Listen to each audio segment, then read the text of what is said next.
Bonjour, bonjour et bienvenue sur KTV en direct à la télévision, à la radio et sur les réseaux sociaux pour ce temps de parole consacré à la politique et à un ensemble citoyen. Pour en parler, le président du MoDem est sur ce plateau, Daniel Marcel-Henry, bonjour. Oui, bonjour Léo, à travers vous, je salue toute la population de Mayotte qui nous regarde et qui nous écoute. Alors, le 29 novembre dernier a été lancé le mouvement Ensemble Citoyen, majorité présidentielle. Expliquez-nous la raison de ce mouvement, de cette majorité qui s'est mise en place.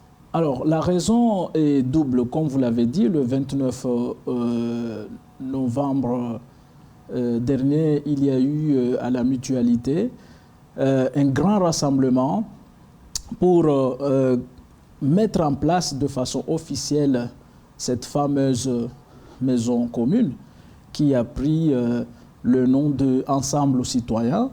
C'est un mouvement politique qui regroupe plusieurs formations, dont le MoDem de François Bayrou, le LAREM, le parti Agir. Il y a aussi Territoire de Progrès et En Commun, qui est un mouvement de gauche mais rallié au centre. Aujourd'hui, on parle de centre-gauche, qui est plus axé sur l'écologie. Donc, la dénomination même de... Il y a Horizon aussi. Et Horizon, voilà. Merci de me l'avoir rappelé, de Édouard Philippe. Non, c'est par Édouard Philippe, oui. Voilà. Et la dénomination Ensemble Citoyen est très significative. Hein.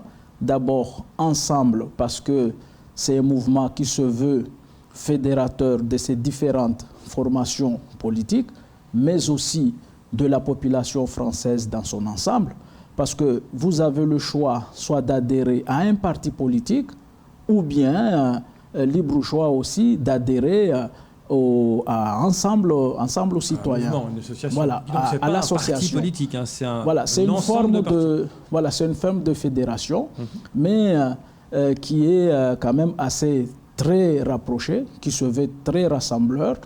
Et aussi la notion de citoyen est très importante, aussi parce que ici le citoyen tel que nous le définissons, c'est un individu qui est responsable dans sa société, c'est-à-dire au sens même platonicien du terme, hein, un individu qui est responsable dans sa société, parce qu'on ne peut pas être dans une société libre si les hommes et les femmes ne sont pas d'abord responsables.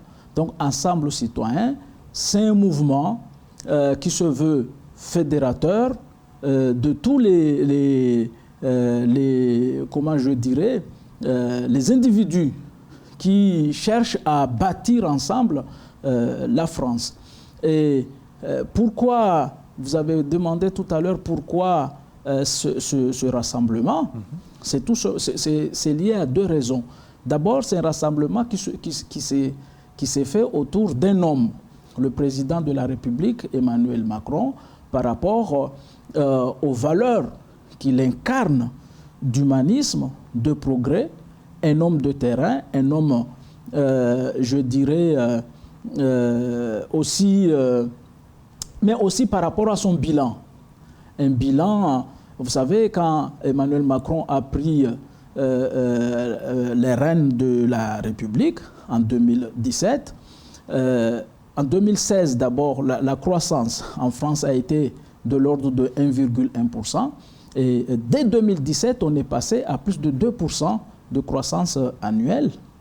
Et aujourd'hui, par exemple en 2021, les prévisions vont au-delà de 6%, mais ça veut dire que la France a rattrapé son niveau de développement qui était en 2017, malgré la situation de crise. Nous n'avons jamais été confrontés à une crise aussi foudroyante, et aussi le taux de chômage a diminué. On est passé de 10% en 2016 à 8% aujourd'hui. Donc, toutes ces performances, d'accord, ont poussé toutes ces formations politiques qui ont constitué la majorité à se fédérer à se fédérer pour poursuivre l'action politique. Qu'est-ce que, justement, quand je vois ça, quand je lis, nous citoyens, votre charte a des valeurs, nous citoyens démocrates, républicains. Dans le mot républicain, il y a le mot république. Et certains disent pourquoi, dans l'ensemble citoyen, il n'y a pas les républicains qui sont là, le parti LR. Alors justement, je vais en venir aux républicains. Mais ici, la notion de démocrate, de démocratie, c'est le pouvoir du peuple, donner la parole au peuple, permettre à tous citoyens d'agir au sein de la République. La République, c'est ce que nous avons en commun.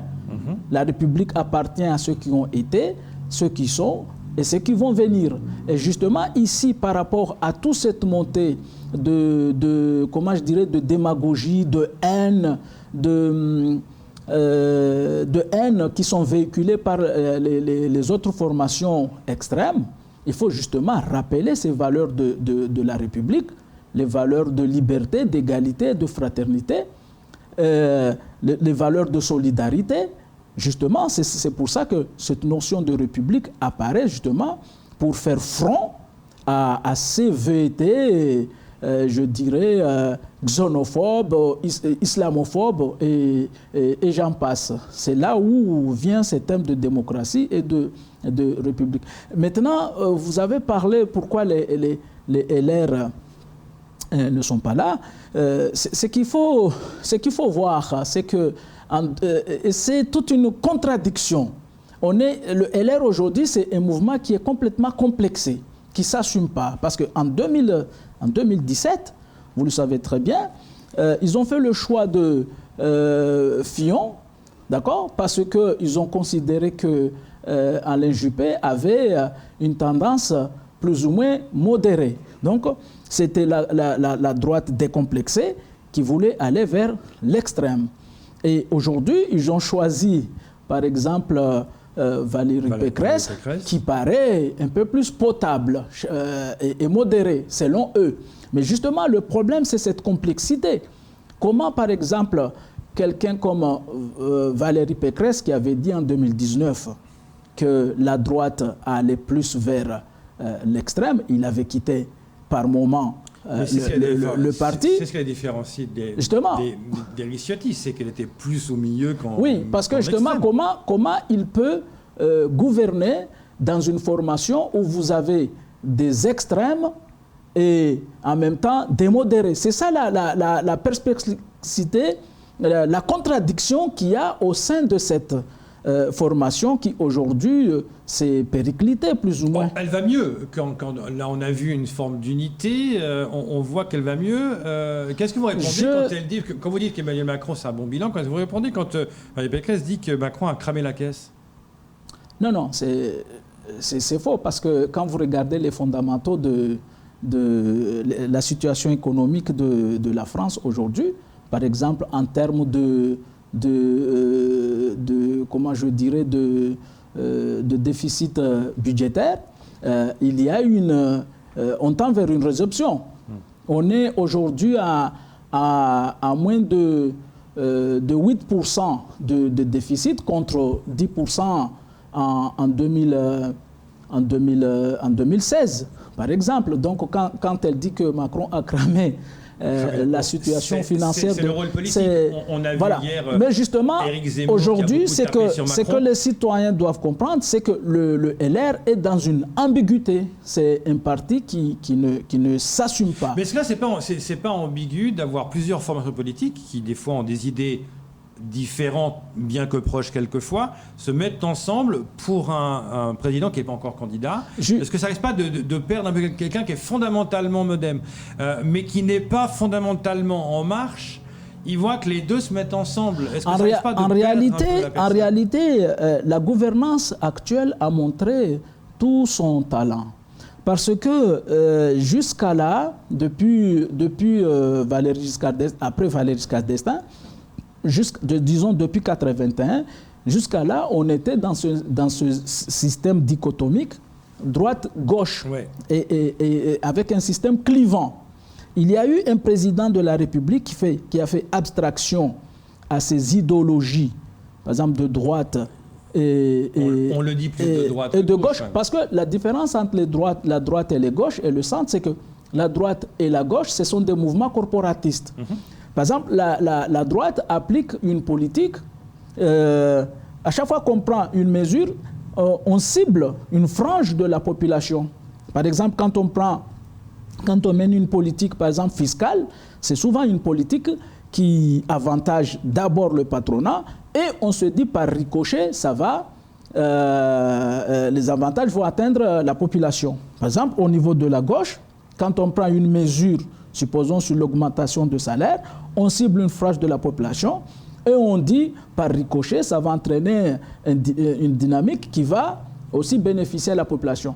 Mais aujourd'hui, avec le centre, avec Emmanuel Macron, c'est justement comment à chaque fois prendre des mesures qui puissent de façon homogène être profitables à la population d'un seul coup. C'est ça la généralité. Même si on accepte par derrière, il peut y avoir des exceptions, on peut cibler, avoir une politique discriminée ciblée, mais la généralité pour le centre, dont Emmanuel Macron, c'est justement avoir une politique homogène qui permette à toute la population, quelle que soit sa catégorie sociale, quelle que soit sa situation, d'évoluer dans le même sens. Et justement, en faisant abstraction à ces extrêmes de droite et de gauche, et en s'unissant à travers des valeurs qui sont communes, des valeurs qui sont homogènes, avec une politique, avec une démarche, disons, globalisée, pour répondre à des problématiques de masse, c'est ça ce qui a conduit à ce qu'aujourd'hui, justement, la France a atteint cette situation, c'est-à-dire à nouer avec, disons, la relance économique. Est-ce que l'Ensemble citoyen, est-ce que c'est ça qu'on va voir lors de la campagne présidentielle? Peut-être que si Emmanuel Macron se présente, on pense qu'il va le faire, il n'a pas encore fait. Est-ce que ça va être sous cette couleur-là? Ou est-ce que ça va être vraiment En Marche qui va être mise en avant? Comment ça va se passer? C'est justement Ensemble citoyen. Ensemble citoyen. Pourquoi? Parce que là, les Français auront deux choix. Est-ce que les Français feront le choix d'une politique intégrée, d'une politique d'unité nationale au service de la population, ou bien une politique sectariste de division et qui monte les uns contre les autres? C'est vraiment le choix qui sera mené. Et dans cette campagne qui va suivre, nous allons mettre en avant plus les valeurs humanistes, plus de valeurs de progrès pour persuader aux Français que justement la bonne politique n'est pas celle de Marine Le Pen qui est islamophobe, n'est pas celle de, par exemple, Éric Zemmour qui est de l'ordre de la complaisance. Mais je vous prends juste 2 secondes là-dessus. Par exemple, avec Éric Zemmour, hier dans son meeting qu'il a fait à Villepinte, il a dit une chose qui parle plus aux Mahorais. Il a dit immigration clandestine zéro et il a dit retour de tous les étrangers irréguliers dans les prisons chez eux. Là, ça parle à Mayotte quand il dit ça. Quand on pense à la population carcérale à Mayotte. Il faut analyser le discours d'Éric Zemmour dans son ensemble. Hein. C'est que aujourd'hui, c'est ce qu'a fait Marine Le Pen. Il suffit que n'importe quelle personne qui est axée, par exemple, aux médias, parle se présente comme un instrument vocalé, par exemple, et parle du mal des Arabes, ou montre un penchant xénophobe, et qu'il y ait toute une catégorie de la population qui suive cette personne-là, parce qu'elle n'est dit ni plus ni moins que Marine Le Pen. Et deuxièmement, à chaque fois qu'il y a des élections présidentielles, vous l'aurez constaté, il y a toujours un candidat qui fait plus ou moins le buzz ou parce qu'il fait le show. Et souvent, il y a des citoyens qui ne sont pas assez rattachés aux partis politiques ou qui se conduisent comme des électros libres et qui fédèrent autour de ce candidat-là. On l'a vu avec Mélenchon en 2017. Et tout de suite après, il y a eu la chute. Mais est-ce que et avec Éric Zemmour, on est dans cette même logique. Est-ce qu'il y aura des actions qui vont se faire ici à Mayotte entre aujourd'hui et le mois d'avril sous cette emblématique-là, sous cet ensemble citoyen? Est-ce qu'il y a des choses qui sont prévues? Oui, il y a des choses déjà qui se sont déjà déroulées. Par exemple, ici à Mayotte, nous qui ont vocation à soutenir Emmanuel Macron, nous avons déjà commencé le travail, même si la candidature n'est pas encore prononcée de façon officielle, mais nous avons d'abord déjà commencé le travail. Il y a des réunions qui se font. Et lors des campagnes électorales, vous verrez toute une équipe qui sera déjà prête à batailler pour faire gagner Emmanuel Macron sur le territoire de Mayotte. Il sera candidat, évidemment. Merci beaucoup d'être venu ce matin pour nous parler de ce ensemble citoyen. On en reparlera, évidemment. Merci, Léo. Et passez une très bonne journée. Merci beaucoup. C'est tout pour ce temps de parole. Tout de suite, la suite de vos programmes.